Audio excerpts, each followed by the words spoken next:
Así que no importa lo que suceda, no importa lo que pase, sino que en Jesús está confiado nuestro corazón y nuestra vida está confiada en Él. No importa las circunstancias que puedan llegar a suceder, sino que nadie nos va a poder apartar de su mano. No importa ¿qué importa si todo este país se va al tacho? ¿No? Como quien dice, si nada nos va a poder separar de la mano del Señor. Ni angustia, ni tribulación, ni persecución, ni hambre, ni desnudez, ni nada. Perdemos todo, quedamos en cualquier lado y somos más que vencedores, dice la palabra. Y gracias al Señor que nos recuerda siempre esa promesa para que no perdamos de vista en dónde tenemos que poner nuestra mirada. No en las cosas de este mundo, sino en las del Señor, en las cosas eternas que prevalecen. Acuérdense que un día todo terminará, todo va a cesar. Y así como nuestra vida es neblina que pasa, que por un tiempo se fuma, las cosas eternas del Señor permanecen para siempre, prevalecen para siempre. Así que animémonos con estas palabras. Bien, vamos ahí a Mateo capítulo 9, versículo 35 al 38. Terminamos hoy Mateo capítulo 9. Ya vamos avanzando.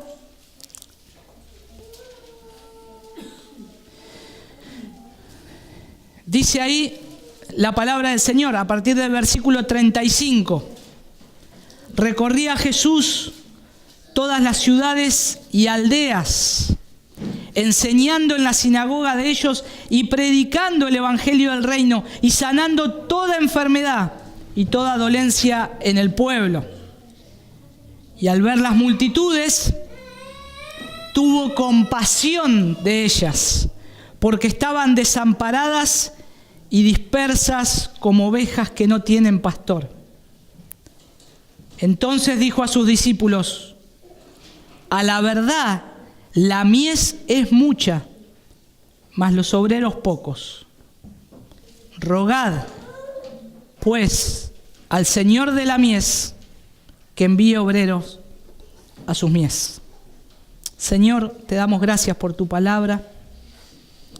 Gracias porque hasta aquí, Señor, nos has ayudado y nos has acompañado.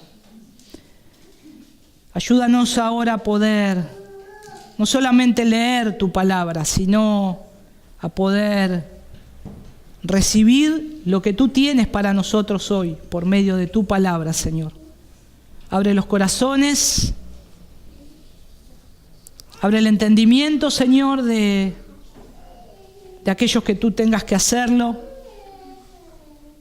aún de los niños, Señor, como Pepe compartía tu palabra, el Evangelio. Señor, que este día, Señor, podamos recibir tu palabra con gozo y gratitud y que transformes nuestras vidas, Señor. Sigue obrando en nosotros. En el nombre de tu Hijo Jesús. Amén y amén.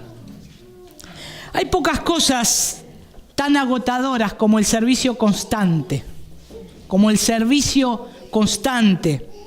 a las personas. Aún el mero contacto con ellas, en una charla, en algo, cuando hay que tratar algún problema que es bastante difícil. A veces es agotador. Tengo que ir a escuchar a una persona que está pasando una dificultad y ya es agotador. Cuando hace tiempo que no nos reunimos con gente, a veces extrañamos a la gente. Hace tiempo que no nos juntamos con gente, no pasamos tiempo. ¿Y qué sucede? Extrañamos a la gente. Qué ganas de juntarme con tal hermano, qué ganas lo voy a invitar a casa. Extraño que vengan acá, extraño pasar tiempo, de reunirme. Y cuando hemos estado con mucha gente durante demasiado tiempo, ¿qué es lo que pasa? Queremos estar solos. Queremos estar solos. Todo el tiempo gente. Y aquellos que trabajan con gente, bueno, ahí el hermano Ariel, ahora no entra nadie. Pero constantemente en el comercio, gente, y tal vez llega y dice, no quiero ver a gente, no quiero estar con alguien. Y esto muchas veces lo vemos en las personas que viven en el campo, ¿no?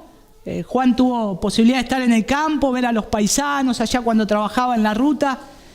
Y la persona de los vecinos entre los campos no viven al lado, ni en 6 cuadras. Viven a 10 kilómetros capaz.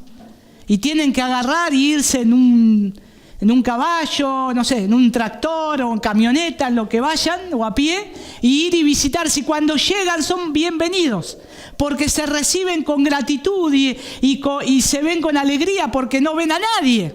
Están en el medio del campo y tener una visita en el medio del campo, hay un buen recibimiento.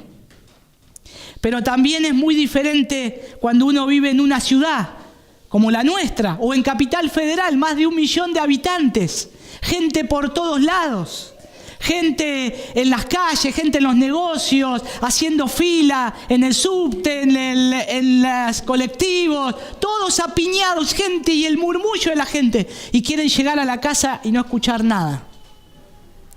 Y aun cuando algunos que hemos tenido la posibilidad de visitar los pueblos de acá cercanos, Médanos, por ejemplo, que vive el abuelo de mi esposa. Y siempre ahí salimos y ella me dice, no sé, me lo sigue diciendo, siempre me lo dijo, hace ya 15 años, pero me dice, acá tenés que saludar, todos saludan. Y todos se saludan y te miran y dicen, hola, buenas tardes, hola, buen día, ¿cómo estás? Y se ven, se saludan y se ven porque también es una novedad. Hay alguien que no le veo la cara conocida del pueblo, que no vive acá. Y también esto mismo pasa a veces en los matrimonios, cuando uno de ellos trabaja rodeado de mucha gente, ¿y qué sucede? Quiere llegar a la casa y estar solo. Bueno, voy a llegar, voy a estar con mi esposa, mis hijos. Y la esposa estuvo todo el tiempo sola, ¿y qué pasa? Tiene unas ganas de juntarse con gente, y está y dice, y cuando llega dice, ¿sabes qué?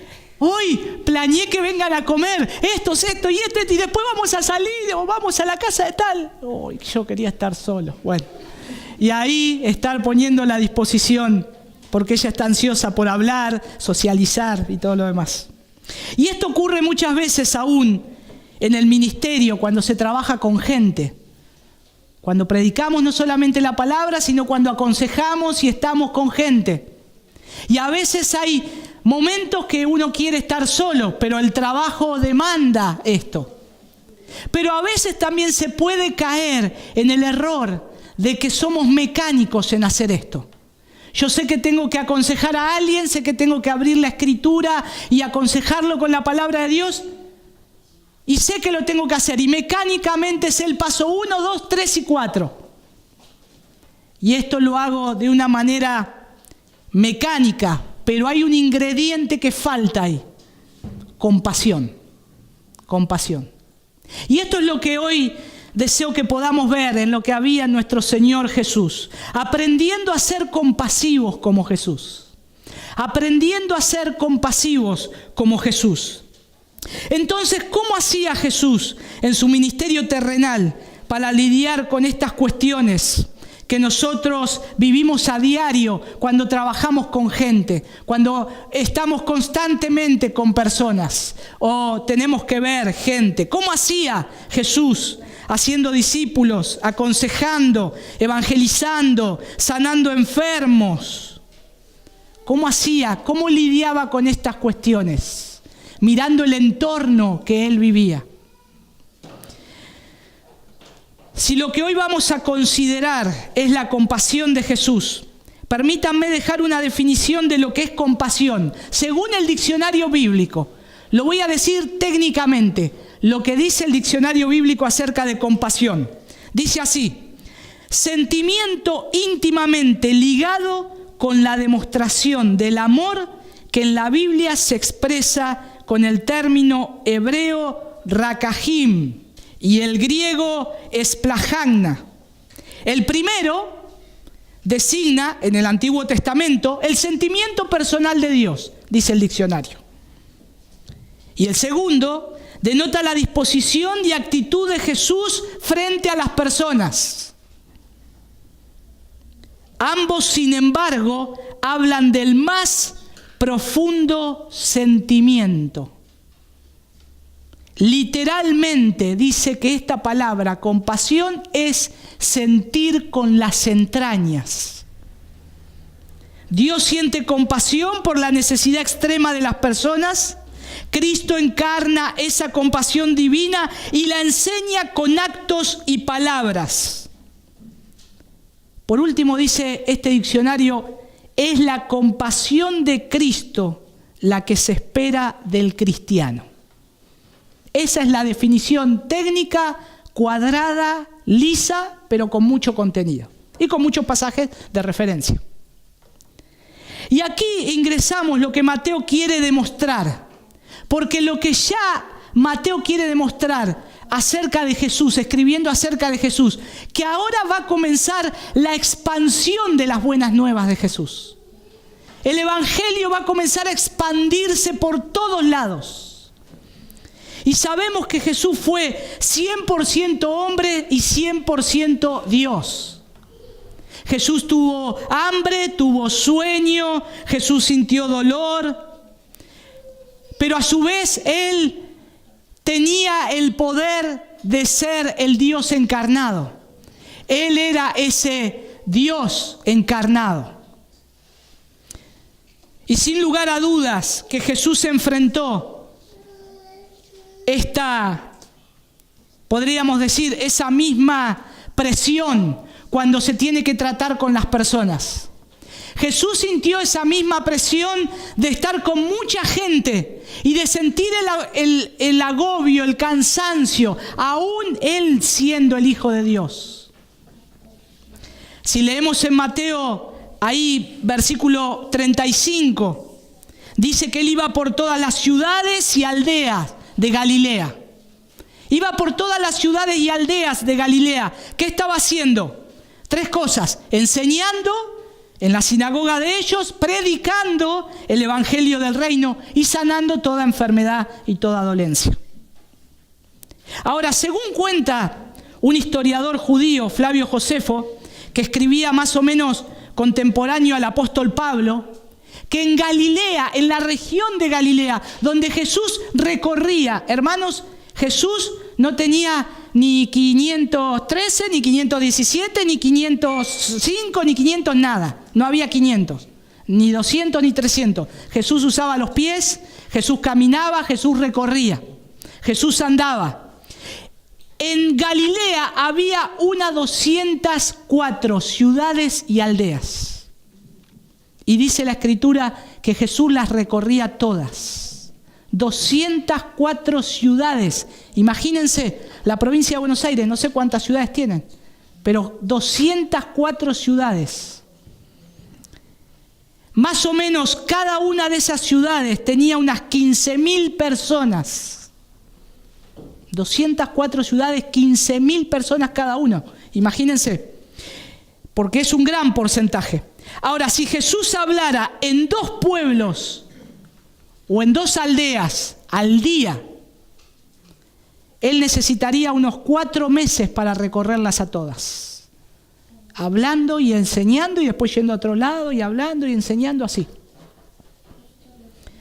Aparte de la energía pura que necesitaría nuestro Señor para recorrer todos esos lugares, el agotamiento emocional de tener que atender a tanta gente que se agolpaba para verle. ¿Se acuerdan? Jesús en la casa, la gente apiñada en la puerta, en las ventanas, uno con ganas de entrar hizo un agujero en el techo. Esa presión. Jesús se recorría por otro lado, la gente iba atrás. Dice ahí en Mateo 4:23 que Jesús iba por toda Galilea enseñando en sus sinagogas y proclamando el evangelio del reino y sanando toda enfermedad y toda dolencia en el pueblo. No dejó nada al azar nuestro Señor. Él recorría todas las ciudades. Él iba por toda la región de Galilea enseñando y gastando también su energía. En cierta ocasión, Jesús sintió la necesidad de apartarse de la multitud e intentar cruzar el lago en barco. ¿Y qué pasó? La gente se enteró que Jesús iba del otro lado. ¿Qué hizo? Empezó a recorrer la orilla. Cruzó vados, cruzó un montón de cosas. Cuando Jesús llega, acá está Jesús. Tipo como el dibujito Drupi, ¿no? Ahí está, a todos lados. Chiqui. Y acá nuestro Señor no dice, otra vez estos pesados. No dice que Él tuvo compasión. Y Él siempre atendió las necesidades. Él siempre atendió las necesidades de la gente. Dice que en Mateo 9:36, el texto que estamos viendo, al ver las multitudes, tuvo compasión de ellas. Yo creo que este es el resumen que hace Mateo de lo que era el ministerio de Jesús, rodeado de gente, pero a su vez lo estresante que era, porque Él mira y dice, ¿quién va a atender a toda esta gente? Si Él estaba ahí, ¿pero quién la va a atender? Hay mucha necesidad, hay mucha necesidad. Entonces, cuando debemos ver lo que es trabajo en la obra del Señor y el descanso, muchas veces habrá una diferencia entre el trabajo del mundo y el descanso. Y lo podemos ver a veces cuando estamos en nuestros trabajos, cuando se acercan las vacaciones. ¿Qué decimos? ¡Ay, ya está! 2 días me voy de vacaciones. Una semana, y ya me voy de vacaciones. Y el trabajo lo vemos que es algo agotador, es algo agobiante. Queremos las vacaciones para descansar. Y cuando estamos en las vacaciones, ¿qué sucede? Decimos, merecidas vacaciones. Después de todo este trabajo, todo lo que hice, vacaciones, aunque sea 15 días, un mes. Y cuando se acercan los últimos días de finalizar las vacaciones, ¿qué pasa? Nos volvemos abajo. Nos tiramos, decimos, mañana de vuelta a trabajar. Verle la cara a este. Y empezamos a maquinar de vuelta y ya se nos vienen todas las imágenes de los líos que tenemos que enfrentar. Volver a la rutina. Ahora, por el contrario, el cristiano anhela el servicio. El cristiano anhela el servicio. El cristiano, como decía esa definición, se espera que tenga compasión, porque Jesús la tuvo. Cuando el cristiano se va de vacaciones, dice, bueno, merecidas vacaciones. Se va a algún lugar, a la playa, no sé, donde sea. Y justo se encuentra con alguien que está pasando los peores problemas y lo conoce. ¿Qué sucede? Y ahí, hablando del Evangelio, aconsejándolo, predicándole la palabra del Señor. Porque el cristiano, cuando siente compasión, como sintió Jesús, no puede separar las vacaciones del servicio al Señor. Cuando el cristiano está en un servicio activo, constante, en los negocios del Padre, en lo que Jesús, cuáles son los intereses de Jesús, entonces no va a haber una diferencia entre ir al trabajo, estar de vacaciones, estar descansando, porque siempre va a tener esa compasión que tuvo Jesús por la gente, por el necesitado, por el que necesita ayuda, por el que necesita conocerlo a Él. En otras palabras, la compasión en el ministerio no es tanto la característica de cierto tipo de personalidad, sino la característica de la persona que tiene ciertas prioridades. La compasión en el ministerio no es tanto que alguien tenga esa característica, sino que lo que tiene que tener es una personalidad que es compasivo. Jesús no lo caracterizó su compasión en primer lugar, o podríamos decir sumamente Él se veía, es una característica de Él, era la personalidad de Él era el Señor y era compasivo, porque Dios es compasivo, Dios es paciente. Dios tiene compasión por aquellos que se pierden, por aquellos que son sus hijos, por aquellos que necesitan escuchar el Evangelio. Dios es compasivo, Jesús es compasivo porque tiene esa característica y tiene esa prioridad. Entonces, cuando Jesús se enfrenta al mundo, una de sus características más evidentes es la compasión. Es la compasión. En los versículos que tenemos por delante vamos a ver diversos aspectos de esta. En primer lugar, la compasión es la respuesta fundamental de Jesús frente a diversas necesidades humanas. ¿Qué dice ahí el versículo 36? Viendo las multitudes, tuvo compasión de ellas, porque estaban angustiadas, dice la Biblia de las Américas, y abatidas, como ovejas que no tienen pastor. En primer lugar, es importante considerar que Jesús parece sentirse especialmente conmovido por las masas y por sus necesidades, precisamente por eso, porque carecen ¿de qué? De un líder. Carecen de un líder, alguien que la gente pueda seguir, alguien que la gente pueda ver. Están angustiadas, dice ahí la palabra del Señor. Jesús la veía así. Dice que se mueven errantes, como un rebaño que no tiene pastor. Una oveja sin pastor es una oveja perdida. La oveja es un animal que parece tan tonto que cuando se le pone algún bicho en la cabeza, no se sacude por ahí así. Algunas lo hacen, pero si tienen un palo cerca, se da la cabeza contra el palo para sacarse la molestia. Y entonces ahí está el pastor, tiene que correrla. No, ovejita, no te des la cabeza contra el palo. Como cuando aconsejamos a veces, ¿no? Decimos, te está dando la cabeza contra la pared, ¿no? Correte. Ese problema es esta mosca de acá. Y ahí el pastor cuidándola. Ahí el pastor ayudándola. Ahora están errantes, están angustiadas y abatidas. Y Jesús sabía esto de las personas. Porque las personas lo seguían a Jesús, ¿por qué? Muchas veces. Por lo que Él hacía, por los milagros. Y esto pasa hoy el día. La gente quiere un Jesús que les satisfaga todas sus necesidades. No saben para dónde ir.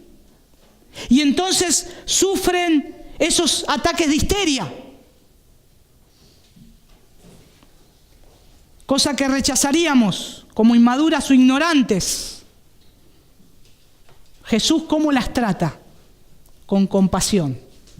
Con compasión.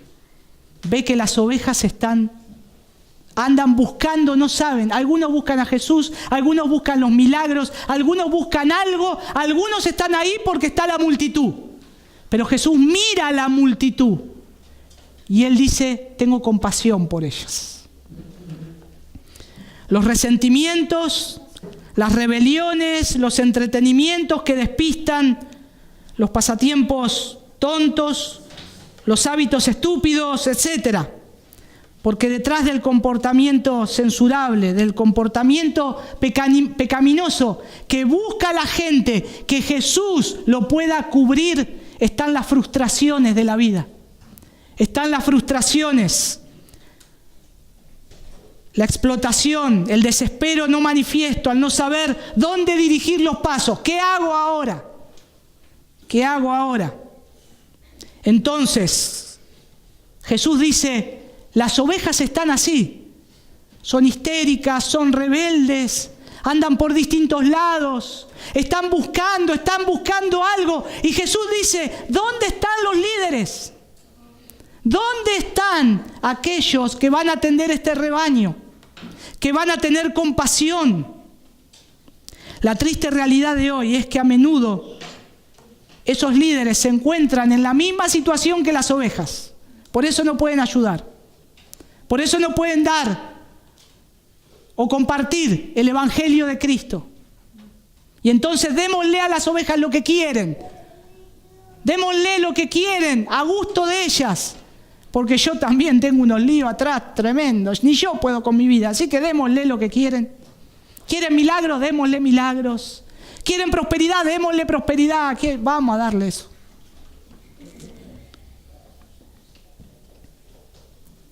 Y eso denota que en realidad no son líderes. Por eso Jesús dice que pidamos al Señor que envíe obreros a su obra. En otros casos están demasiado ocupados, adorándose a sí mismos, levantando imperios religiosos. No tengo tiempo para atender las necesidades. No tengo tiempo para ir a este lado. No tengo tiempo para ver al hermanito tal. No tengo tiempo. Adorándose a sí mismos, lejos de ayudar a las masas. Entonces, ¿qué hacen? Contribuyen a la opresión. Contribuyen a la opresión. Y Jesús las veía y veía este entorno, porque ese entorno era lo que vivían. Ellas estaban angustiadas, los líderes religiosos metían presiones y metían cargas que ellos no tocaban con un dedo. Esta es la imagen que ve Jesús. Por eso Él se siente conmovido, Él siente compasión, siente compasión. Y en la Escritura, hermanos, es normal encontrar a Dios trayendo consuelo al oprimido y socorro al abatido. Es normal. Esto enlaza con bastante fuerza el resumen que Jesús hizo de su misión. ¿Para qué vino Jesús? Mateo 9:12. Los sanos no tienen necesidad de médico, sino ¿quiénes? Los enfermos. ¿Y Jesús a quién iba a buscar? A los enfermos. A los enfermos, donde hay necesidad. Es fácil estar con los sanos. Es fácil estar con los hermanos que son re espirituales. Es fácil pasar tiempo con ellos.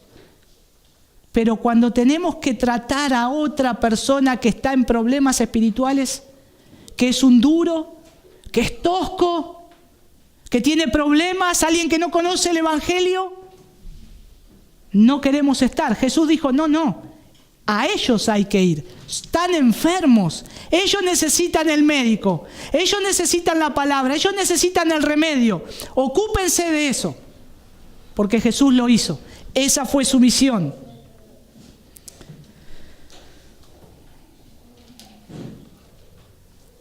Es casi como si Jesús se sintiera atraído por los que están en peores condiciones.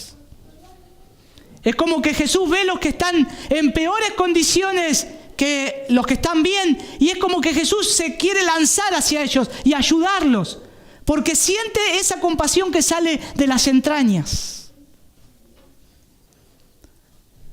Las noticias de estos tiempos, lo que estamos viviendo, los diarios, la televisión, cuando prendemos el televisor, ¿qué hay? Desesperanza. Para los cristianos y para los no cristianos. Desesperanza. Y cuando el hombre decide buscar a Dios, ve todo lo que está pasando en el entorno y decide, no, necesito de Dios. Entonces voy a ir a la iglesia que está acá cerca. Y entonces va a la iglesia que está ahí cerca. Y cuando está ahí, ve que el hombre que está delante empieza a exprimirlo y a sacarle más dinero que el que le piden. Más cosas, y le exigen más, y lo exprimen más.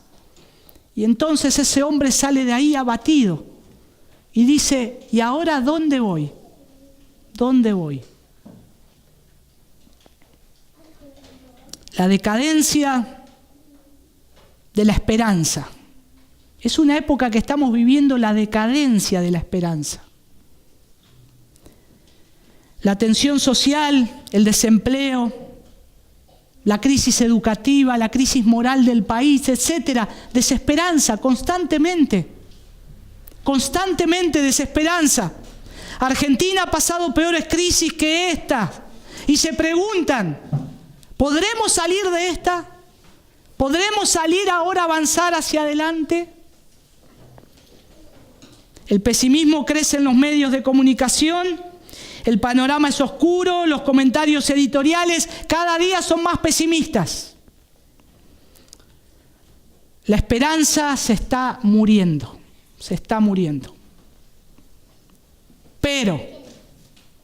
Pero, amados hermanos, en cierto sentido, esto da esa oportunidad a los cristianos que solo aparece donde existe un sentimiento de pérdida y preocupación. Esto da la oportunidad a los cristianos en este tiempo de desesperanza, en este tiempo de malas noticias, en este tiempo de crisis. Ahí es cuando el cristiano sale a la luz con las buenas nuevas del Evangelio. Cuando la gente se siente desesperanzada, en estos tiempos a veces es poco frecuente que los cristianos busquen al Señor cuando las cosas van como seda, podríamos decir. Cuando va todo bien, cuando el trabajo está bien, cuando el sueldo está bien, cuando el matrimonio está bien, cuando la educación está bien. ¿Para qué necesito abrir la Biblia? Leo el versículo del día y ya está. Si va todo bien. Pero cuando hay crisis, cuando hay poco trabajo, cuando el trabajo está tambaleando, cuando no llego a fin de mes, cuando no tengo recursos, cuando no sé cómo voy a hacer el mes que viene, ¿qué sucede? Ahí pelamos las rodillas y empezamos a buscar a Dios con más intensidad. ¿Y por qué? ¿Y por qué?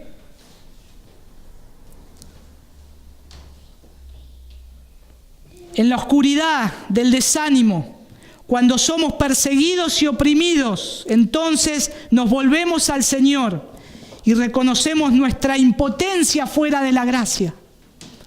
Nos volvemos al Señor y decimos: Señor, te necesitamos. Te necesitamos en este tiempo. Y lo hacemos sabiendo que nuestro Dios es compasivo. Nos acercamos a Jesús como se acercaba a la multitud, porque Él es compasivo.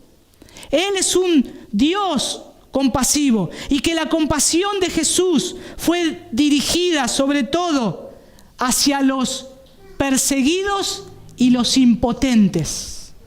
Los que dicen: no sé cómo hacer, Señor. No sé cómo hacer. Toda esta situación me está matando. Ayúdame, Señor. Y ahí sale Jesús al socorro. Ahí sale la compasión de Jesús. Por eso Jesús tiene una respuesta a esta sociedad hoy en nuestros días, con la compasión. Prediquemos a Jesús y digamos: venía Cristo porque Él es paciente, Él es compasivo. Venía Cristo para que puedas conocerlo a Él y para que Él te pueda reconciliar con Dios. En segundo lugar, vemos que en la compasión, que es igual de importante ver que en el contexto del Evangelio de Mateo, Jesús, al manifestar su compasión, no deja de lado en absoluto su pureza moral. No anda mirando a las multitudes y Jesús se llena de ira y comienza a maltratarlas y a decirles: estos pecadores, mirá cómo andan. ¡Ay, esto me andan siguiendo por los milagros! Vayan a seguir a otro milagrero. Jesús nunca dejó de lado su postura moral. En nuestro caso, en cambio, muy a menudo, la compasión y la ira moral son cosas incompatibles. A veces no sabemos cómo tratar con la compasión y no ahorcar al que está ahí. Tengo que tener compasión, pero cae en lo mismo pecado siempre y tengo ganas de ahorcarlo. Y entonces yo encuentro que en mí es como que la compasión y la ira, una devora a la otra. O la compasión devora la ira o la ira devora la compasión. Y ahí sale lo que respondo. O tengo compasión, o trato de disfrazar la compasión y empiezo a decirle: pero vos siempre lo mismo, vos siempre el mismo, pecando en lo mismo, pero ¿cómo puede ser? Mirá la palabra. Y por poco: mirá la palabra, dándole en la cara. ¿Tenemos ganas de hacer eso o no? Sí, yo lo hago en chiste, pero a veces sí. Pero en Jesús no sucede lo mismo, hermanos. Jesús, uno de sus atributos es la ira, pero uno de sus atributos es la paciencia también. Y el amor, Él es amor. Y Él no puede separar una cosa de la otra. Nosotros tenemos ese problema porque luchamos con nuestra naturaleza pecaminosa. Jesús no. Jesús podía agarrar y decir que Él, por ejemplo en Mateo 7:11, Él dijo: si vosotros siendo malos sabéis dar buenas dádivas a vuestros hijos, ¿cuánto más vuestro Padre que está en los cielos dará buenas cosas a los que le pidan? Nuestro Padre es bueno, nosotros somos malos. Él es compasión. Jesús nunca perdió su pureza moral por tratar mal a alguien, no, nunca. Jesús siempre tuvo esto y nunca perdió de vista su misión, porque es también Mateo lo que retrata es a un Jesús que viene a salvar a su pueblo de sus pecados. Esa es la misión de Jesús. No vino a maltratar a la gente, no vino a pegarle, no vino a despreciarla. Vino a salvar a su pueblo de sus pecados. Esa era la misión de Él. Incluso el ministerio sanador de Jesús, como vimos en el primer capítulo de este libro, tenía lugar como una función de su forma de tratar el problema del pecado. Porque Él no vino a llamar a justos, sino a pecadores. Jesús se atreve a expresar, por ejemplo, su indignidad moral en Mateo 23. Mateo 23, todo lo que dice Jesús: ay de vosotros, escribas y fariseos, ay, le da. Y es como, en un momento uno lee y dice: pará, Jesús, le estás dando con todo. Pero al final del capítulo de Mateo 23, lo que Jesús hace en el versículo de 37, Jesús se lamenta por Jerusalén. Jerusalén, Jerusalén, la que mata a los profetas y apedrea a los que son enviados a ella. ¿Cuántas veces quise juntar a tus hijos como la gallina junta a sus pollitos debajo de sus alas y no quisiste? Hay un lamento, hay una lamentación de Jesús por esa ciudad, un dolor, porque Jesús nunca perdió la compasión. Nunca perdió la compasión. Aun cuando Él le hablaba a los escribas y fariseos, aun cuando tenía que hacer una reprensión, Él nunca perdió la compasión. Como nunca perdió el atributo del amor, nunca. Porque Él es amor, y porque Él es misericordia, y porque Él es paciente, y porque Él es compasivo.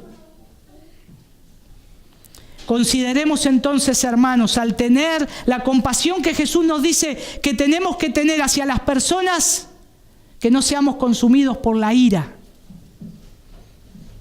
Que tengamos cuidado con el enojo. Que tengamos cuidado cuando, si me acerco a alguien que una y otra vez necesita una reprensión, hacerlo como hizo Jesús, con compasión, con compasión.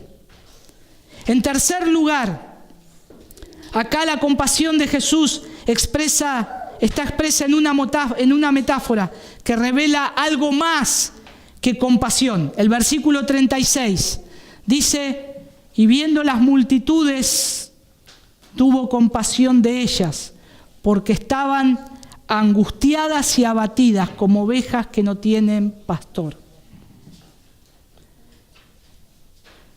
La gente se lamenta,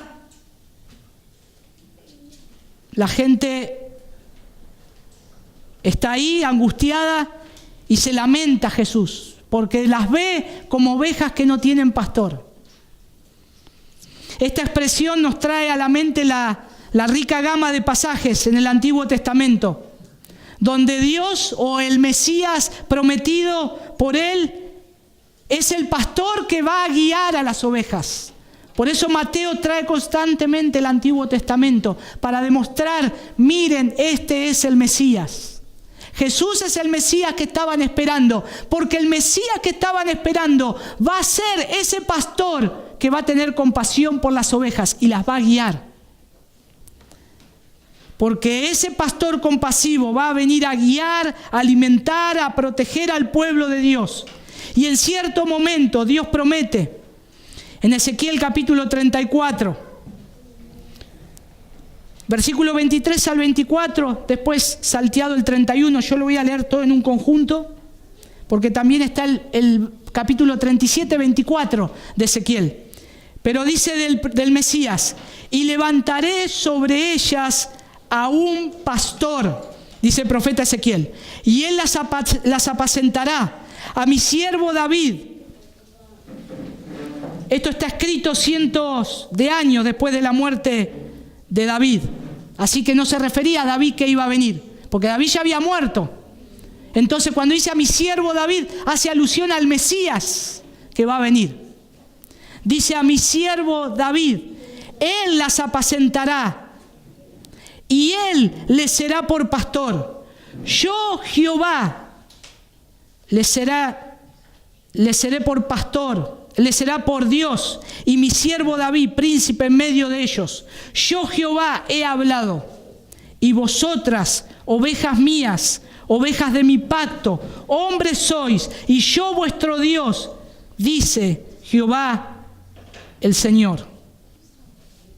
Y el propio Mateo cita de Miqueas capítulo 5, versículo 2, de ti saldrá un guiador que apacentará a mi pueblo Israel.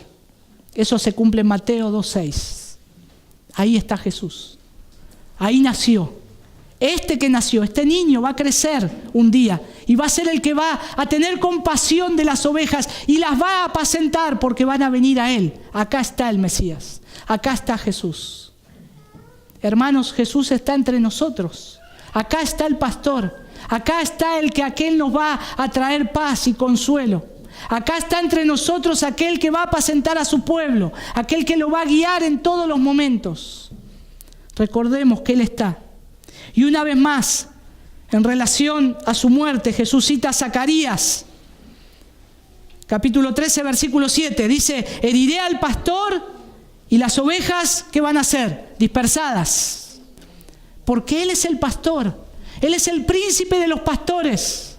Él, Jesús, es nuestro pastor. Y conservando esta misma metáfora en el pasaje que tenemos delante, Jesús envía a sus discípulos en Mateo, después lo vamos a ver, en Mateo 10:6, a las ovejas perdidas de la casa de Israel. Jesús se pone como el ejemplo supremo siempre. Miren, yo soy compasivo. Miren, la gente viene a mí, yo no la rechazo. Miren, se agolpan por montones. Mírenme, estoy cansado y abatido, estoy agotado al punto que me duermo en una barca. Mírenme, pero nunca voy a dejar de atender a las ovejas. Entonces los discípulos tenían que ver a ese pastor y tenían que seguir el ejemplo. Nosotros hoy tenemos que ver a Jesús, nuestro pastor, y seguir ese ejemplo, seguir esa misma compasión. La propia compasión de Jesús hacia las ovejas sin pastor le cualifica como el pastor que necesitan, el pastor que hacía tanto tiempo había prometido la Escritura y que estaba apuntando cuidadosamente Mateo, que iba a nacer en Belén. Iba a apacentar en verdad al rebaño de Dios. Ese es el verdadero pastor. Ese es tu verdadero pastor. Ese es el pastor que necesitamos cada uno de nosotros, que nos apaciente con compasión, con amor y con gracia. Ese es el pastor que necesitamos. Pero a su vez Él dice, ahora yo quiero que vos seas un pastor. Ahora quiero que apacientes todas estas ovejitas que están errantes, sin un líder, que andan buscándome y viven oprimidas. Respondé de la misma manera como yo, con compasión, con amor y con gracia. Porque incluso este compasivo pastor dice que da su vida por las ovejas. Amamos tanto al pueblo de Dios, a los necesitados con el Evangelio, que estamos dispuestos a morir por ellos. ¿Estamos dispuestos a dar nuestra vida por ellos? ¿Estoy dispuesto a dar mis recursos para llegar a ellos? ¿Estoy dispuesto a sacrificar tiempo de mis sueños? Que después lo vamos a ver en el otro mensaje porque falta la oración. Porque esto es compasión y es oración de Jesús, que llama a un ejército a orar de discípulos. ¿Estamos dispuestos? En resumen, hermanos, la compasión es la respuesta fundamental de Jesús a las diversas necesidades humanas. Esta compasión no queda reducida por otras reacciones que son igualmente fundamentales y que complementan su profunda compasión, como dijimos. Jesús reaccionaba duramente hacia los fariseos, pero aún ellos escuchaban el evangelio de Jesús. Aún Jesús nunca les dijo, aún cuando estaba en la casa, ustedes acá vienen a ponerme piedra de tropiezo, váyanse, sáquenlo a esto, llévenselo, porque van a entorpecer mi ministerio. No, Él los tenía ahí adelante de todos, para que lo critiquen, no importa, pero también tuvo compasión de ellos. Jesús murió por los fariseos. Jesús murió por un fariseo como el apóstol Pablo. Tuvo compasión. Nuestro Dios no se le escapa esos planes. Por eso más bien se hace más evidente y sirve para autentificar su condición de Mesías tan fiel. Y aquellos que no conocen el amor de Cristo, acá está Jesús con compasión. Una vez más, llamándonos al arrepentimiento. Una vez más diciendo a aquellos que no conocen a Cristo, vengan a mí. Vengan a mí en arrepentimiento y fe. Vengan a mí que yo los puedo salvar. Vengan a mí, está la compasión de Jesús.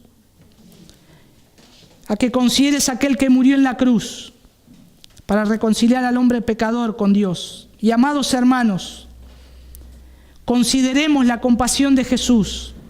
Sigamos los intereses que sentía nuestro Señor por los que carecían de privilegios espirituales. Sigamos esos intereses. Él vio muchedumbres cuando estuvo en la tierra, que estaban dispersas, como ovejas sin pastor. ¿Y qué hizo? Se conmovió. ¿Nos conmueve a nosotros hoy ver eso? ¿O solamente lo pasamos como una página de diario? ¿O solamente es mirar en internet lo que sucede en el mundo, la gente sin Cristo? Y hacemos un clic y pasamos a otra página y bueno, mira lo que sucede. Lloramos por eso, lloramos por aquellos que están siendo oprimidos, por otro tipo de evangelio. ¿Clamamos a Dios o solamente criticamos? Compasión. Jesús tuvo esa compasión viendo a esta gente abandonadas. Por los que estaban en el deber de instruirlas, las abandonaron. Y se habían sumido en la ignorancia. Se habían sumido en la ignorancia, el desamparo y la degradación. Él, mis amados hermanos, Él se compadeció de esta gente. Él se compadeció. Ese tierno corazón de nuestro gran jefe y compasivo capitán no podía permanecer impasible en presencia de tal espectáculo. ¿Qué experimentamos? Quiero terminar con las palabras de un autor, Rile, ya fallecido, hace referencia a este pasaje. Y él dice, ¿qué experimentamos nosotros cuando vemos otros semejantes? Hay miles de idólatras en esta ciudad. Hay miles de ilusos, supersticiosos, romanistas, miles de protestantes ignorantes cerca de nuestras puertas. ¿Dónde está nuestra compasión? ¿Nos afanamos por la felicidad de sus almas? ¿Deseamos auxiliarlos? El hombre que es indiferente a la conversión de los incrédulos no puede tener el espíritu de Jesucristo. Fuerte, pero real. Si permanecemos inmóviles, pasivos, no se me mueve un pelo, Si ni siquiera oramos, como vamos a ver después. O por lo menos tenemos la urgencia de ir y correr y predicarle el Evangelio, de ir y hacer discípulos. Entonces, no podemos tener el Espíritu de Jesucristo. Porque Jesús nos dejó ejemplo. Él tuvo compasión. Él fue a los enfermos. Él acudió corriendo a ellos. Él los recibió, Él los abrazó. Los que la sociedad rechaza, los que no queremos estar, los que no queremos compartir ni siquiera la mesa, Jesús fue hacia ellos. Y Mateo lo sabía muy bien, porque se sentó en su mesa. Vamos a orar. Señor, ayúdanos. Ayúdanos, Señor, a ser compasivos, como tú nos enseñas en tu palabra. Hay tanta necesidad, Señor. Tanta necesidad. Y a veces las distracciones de este mundo, Señor, nuestras cosas, a veces que creemos que son importantes, Señor, y pasan tal vez a ser tonterías, nos desvían, Señor, de la urgente necesidad de todas esas almas, de todas esas personas que necesitan, Señor, necesitan escuchar tu palabra, necesitan conocer al pastor, al príncipe de los pastores, al gran pastor, al que consuela, al que trae alivio. Señor, ayúdanos a poner los intereses donde tú los tenías, Señor, que es en la gente, que es en predicar tu evangelio del reino. Ayúdanos, Señor. Te damos gracias porque nos has dejado este ejemplo. Señor, te doy gracias por esta iglesia. Gracias por mis hermanos, Señor. Gracias por el esfuerzo que hacen también, muchas veces, de abrir sus hogares, de compartir la palabra, de ir a distintos lados a predicar tu palabra o a compartir el Evangelio, Señor. Pero necesitamos que nos sigas animando, Señor. Necesitamos que no perdamos de vista el objetivo tuyo, Señor. En este mundo donde hay tanta desesperanza, donde hay tantas malas noticias, que recordemos siempre la buena noticia del Evangelio. Te damos gracias, Señor. Ayúdanos a predicarnos a nosotros mismos el Evangelio. Y ayúdanos también a vivirlo y a hacerlo con los demás. Gracias una vez más, Señor. Te damos la gloria a ti. En el nombre de tu Hijo Jesús. Amén.